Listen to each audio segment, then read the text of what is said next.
ঝিঙে ছেচকি করব, কিভাবে করব আপনারা দেখতে থাকুন। জল থেকে চল।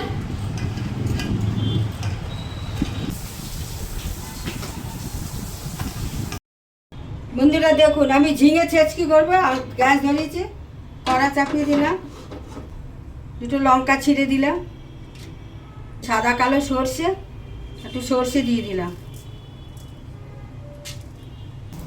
বন্ধুরা এবার আমি ঝিঙেগুলো দিয়ে দেবো।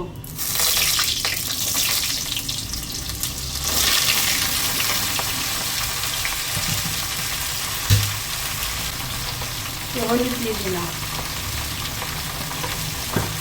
অল্প পরিমাণ নুন দিয়ে দিলাম।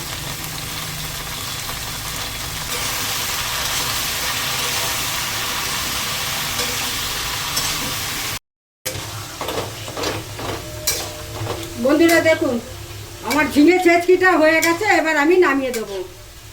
ঝিঙে ছেচকি আমার হয়ে গেছে। এটা সরষে লঙ্কা ফোড়ন দিয়ে ঝিঙেটাকে ছেচকি করেছি, নুন হলুদ দিয়েছি, বাস এর মধ্যে আর কিছু দিইনি। আর আপনারা দেখলেন আমি কিভাবে রান্নাটা করলাম, আপনারা একবার এইভাবে বানিয়ে খেয়ে দেখবেন, খুব ভালো লাগবে, খুব সুন্দর রান্না হয়েছে। আর আপনারা লাইক দেবেন, সাবস্ক্রাইব করবেন, লাইক ঘন্টিটা বাজাবেন।